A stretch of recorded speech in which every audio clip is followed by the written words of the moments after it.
every season at the July Daytona race, NASCAR holds a quote state of the sport address. That's what I like to call it, where basically they get the figurehead of the sport up there to talk about where the sport is at in terms of racing and kind of like TV stuff, TV ratings, attendance, and they address all the issues and answer questions that media have. Normally, it has been kind of like a media center kind of setting with Brian France going up there. But since Brian France is no longer a part of NASCAR, they had NASCAR president Steve Phelps up there doing the talking. He apparently did it a different way where it's kind of like one-on-one with reporters, which was very interesting. And I feel like that's a better way to do it so that people get what they want. But he basically opened up saying that he thinks 2019 has been a great year for racing and that the racing product itself has been exceptional.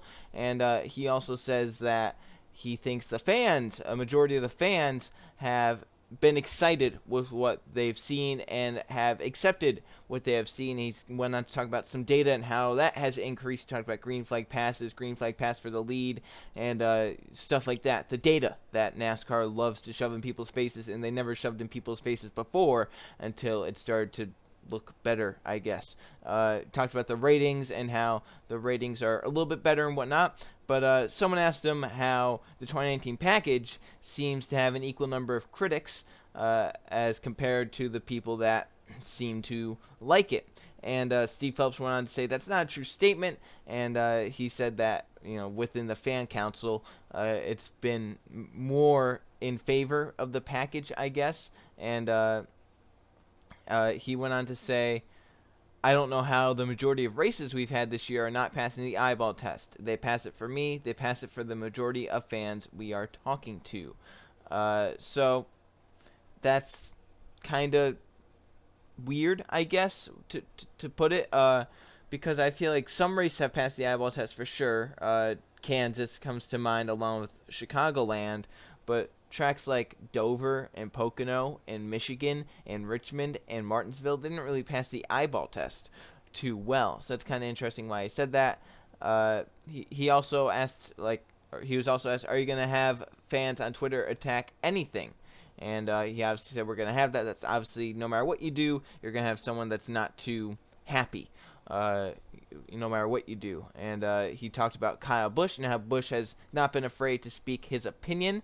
And he said, I would suggest that when drivers say it's hard to pass, the data shows they are passing more than they were, and they always say it's hard to pass. Is it hard to pass? In some places, it is. So, I think the data that shows that there are more passes is skewed a little bit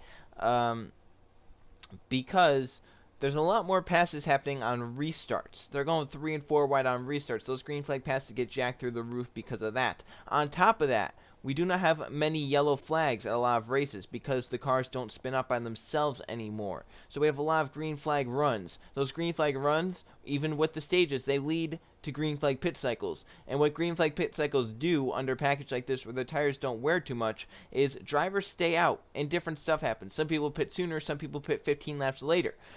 That ends up creating more passes, quote, passes, because the position is changed. Those quality passes, that number gets skyrocketed the more green flag laps you have, and along with the more restarts you have. So basically what this package is if it goes into a long green flag run, you're not going to get a yellow flag unless it's for debris or a blown tire mechanical issue or something like that. So you're going to have green flag pit stops, and that's going to jack the passing range up. Once you get a yellow flag and you get a restart, those passing ranges are going to go through the roof again because they go 3 and 4 wide on every restart because of the insane amount of downforce they have.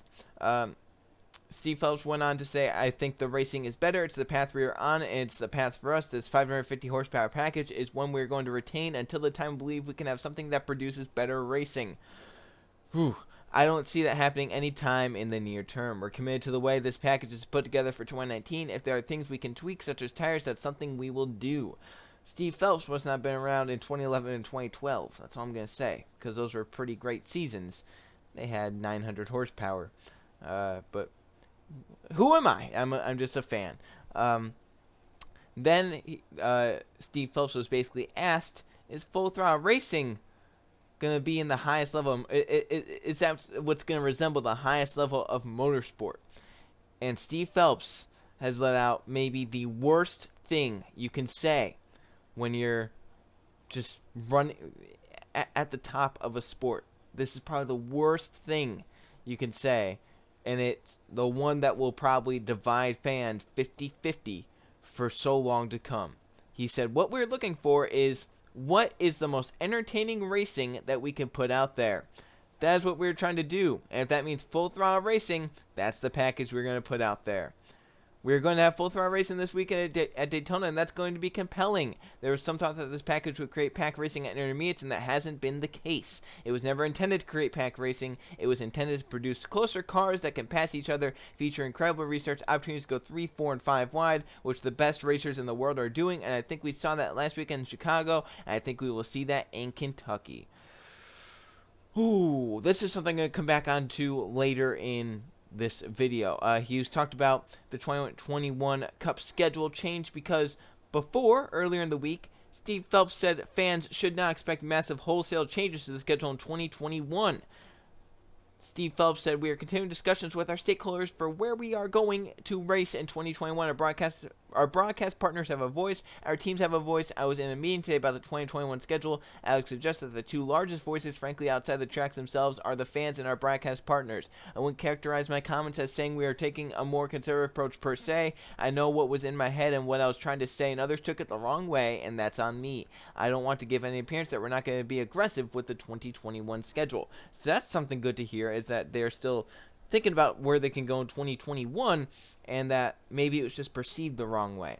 And he was also asked, what does NASCAR believe the fans want? Not to default to the fans, but the fans are a good place to default to. Our fans have made it clear where they want us to race in many cases, and we're trying to figure out if that's a doable thing. We think about what would create the best racing and what would create sellouts. Which race markets do we want to go to and which ones do we want to stay in?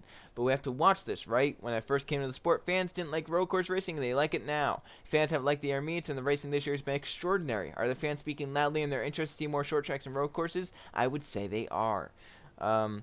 So that was also something I kind of thought about with this package, right? So we have used it everywhere, and it has increased the racing on intermediate tracks. It has made that better, while it has hurt the different tracks, the kind of unique tracks. Pocono, Dover, Loudon's probably going to be hurt by it. Richmond and Martinsville, they were hurt because of aero issues. Even Sonoma had some aero issues. The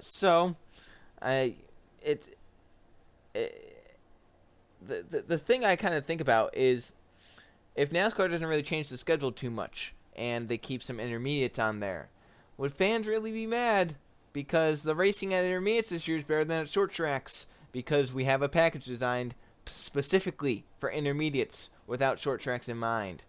So, that's kind of I don't know what to really say. He was asked, will there be fewer races in 2021? He basically said that they're not looking to decrease that. They were asked about shorter races. He said that's something we're looking at. We balance the length of races for fans who want shorter races versus fans who like the length of races. But yes, it's something we're looking at.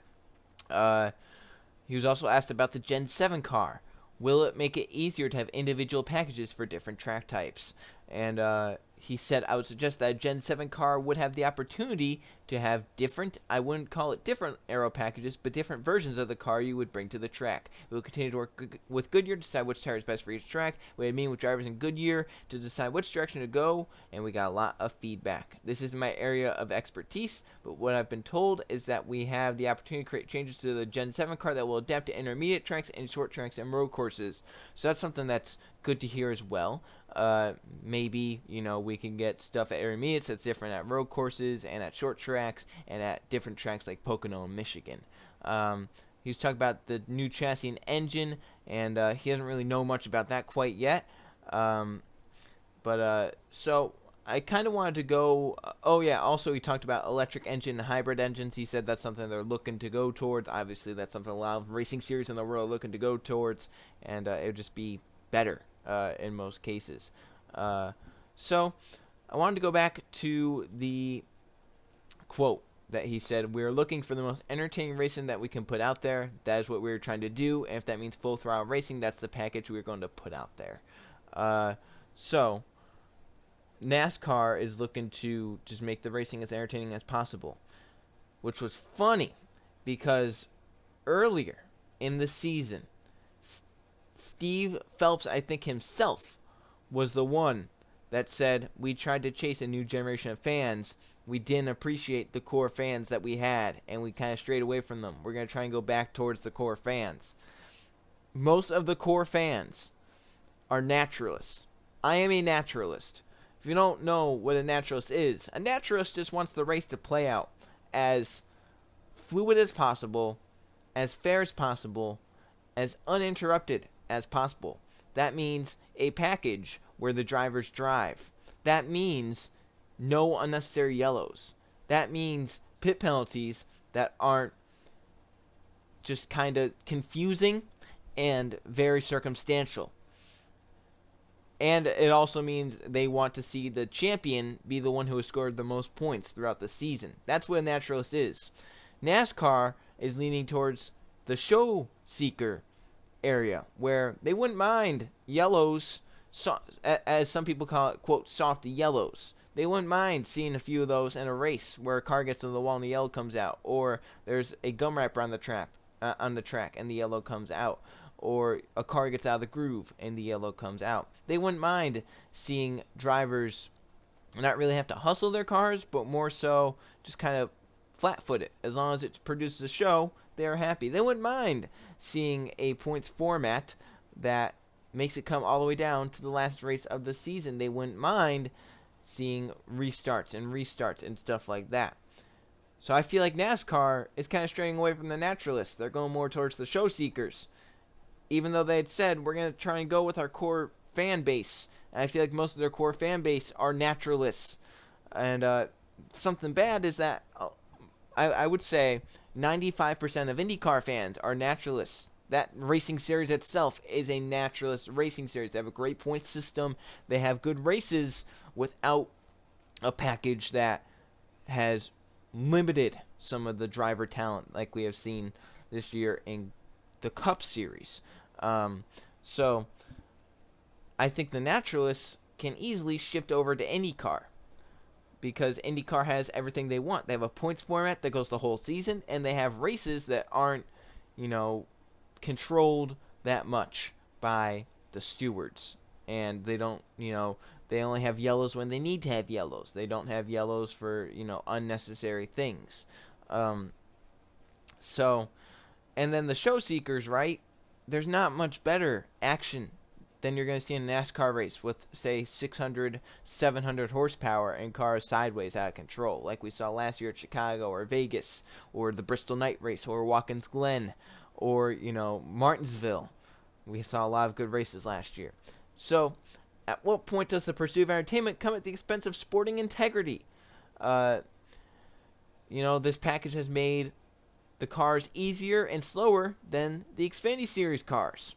In fact, at Chicagoland, there were 4 series running there. You had ARCA, you had Trucks, you had Xfinity, you had Cup. The fastest was Xfinity.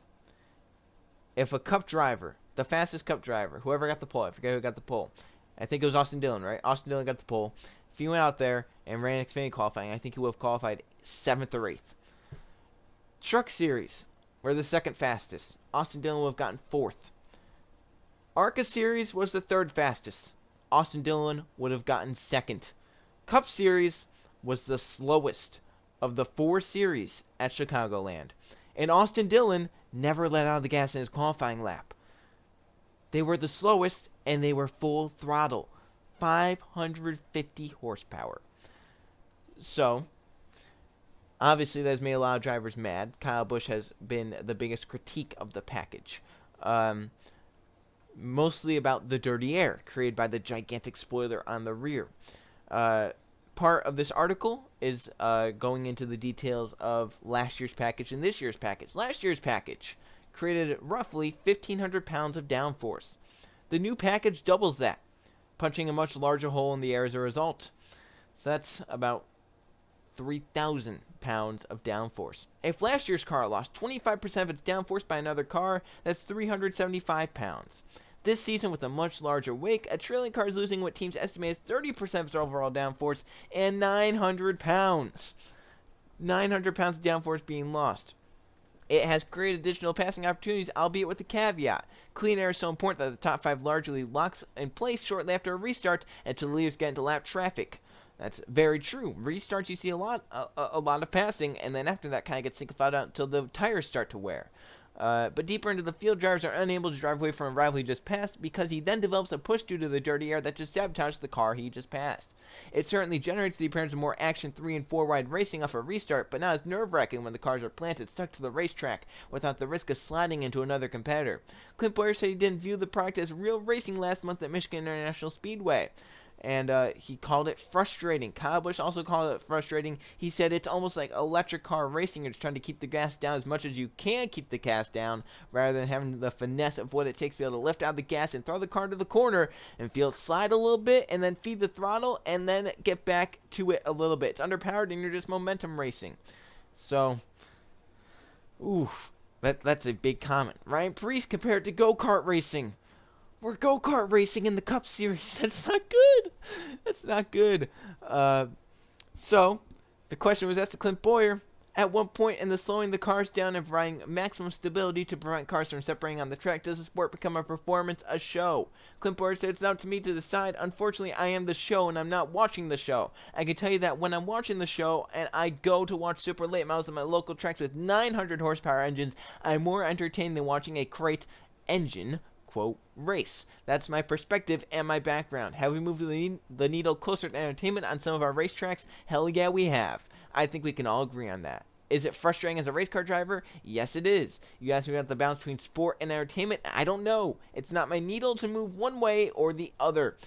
So drivers lately have really been coming out against the package. Denny Hamlin, after getting penalized at Chicagoland for what was a pretty BS uncontrolled tire penalty, talked about how it's harder to pass than ever.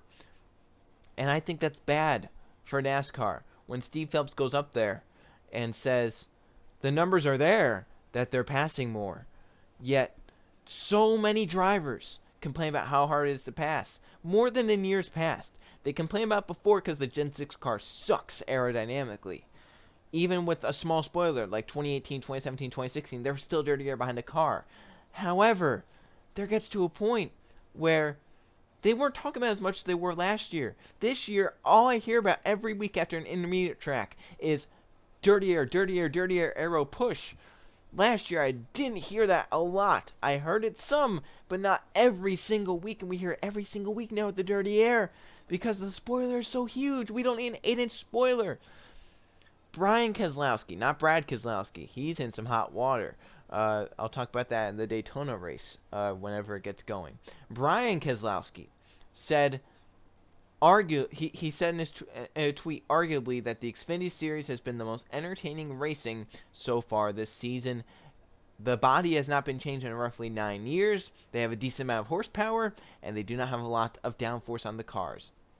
And the Xfinity Series has been pretty compelling to me this season, more compelling than the Cup Series has been so far this season. That's my opinion. Once again, I've called myself a naturalist, not a show seeker. There's a reason why I call myself a naturalist. I'd rather watch the Xfinity Series than the Cup Series at this point. The question is, what will NASCAR do about this? My opinion, they'll probably just make the Xfinity Series and the Truck Series slower and put gigantic spoilers on the Xfinity cars and say, boom, cars now the hardest to drive of the top 3 series. Because that's just the way NASCAR rolls. Instead of fixing one thing, they will just keep it their way. Because, once again, NASCAR is not wrong. Steve O'Donnell kept defending the fact that they went green at Chicagoland with lightning like 10 miles from the racetrack. He kept defending the fact that that was the right thing to do. It was not, dude. You don't go... your fans are the most important part. You want their safety to be the most important part. You didn't have to throw the green flag for 11 laps. We could have waited for those 11 laps until after the rain delay. Okay? It did not do me any good seeing 11 laps with lightning on the way. And he kept saying how it was the right decision. They have a problem showing that they are wrong. They need to show at some points that they are wrong. Tracks like Pocono, races like Pocono, Richmond, Martinsville, they don't call them bad races. In fact, last year, they didn't call any bad races. Last year, when they were doing their State of the Sport address, it was like exactly 1 year ago. It was called. They said this season has had some of the best racing we've ever seen in NASCAR. And then make a drastically different package, and then start shitting over the package they used last season, which supposedly had some of the best racing they've ever seen in the sport's history. Because 2018, up until Chicagoland, was not a great season. It had its few good moments, like Atlanta and Richmond and Kansas and Charlotte, but it also had races like Vegas and Auto Club and others, countless others that were piss poor. But same as this season, it's had countless races that have been piss poor. It's had races that were good. But, that's just how it's going to be. We're going to have this package for as long as we're going to have this package until they find something that will produce better racing. So good luck with that, because you could put lawnmowers on the racetrack that are 50 horsepower and they'll produce just as good racing. Because slowing the cars down will obviously produce better racing. It's not my type of racing that I want. It's not car racing. It's momentum-based racing. It's not the racing I want. But, that's what we're stuck with in NASCAR for now. And, it's just kind of, it is what it is. But while I've been focusing on the bad part, props to Steve Phelps for getting up there, because they get some stuff flung at them during this State of the Sport address. They kind of get some really curveball questions, some really hard questions to answer, and he went up there and did it in the type of way he did. So props to Steve Phelps for that, even though some of his quotes, like I said, were not favorable. It is what it is. He did a good job, and we'll see Daytona, quote, night race, because it might be a day race. I'm recording this at 11:10 on the night it's supposed to be going. It rained. So that was NASCAR State of the Sport address. I'll be back with more after the Cup race at Daytona to recap that race and some interesting Brad Keselowski drama regarding practice with William Byron. That's interesting for sure. So, thanks for watching. I'll see you guys for the next video.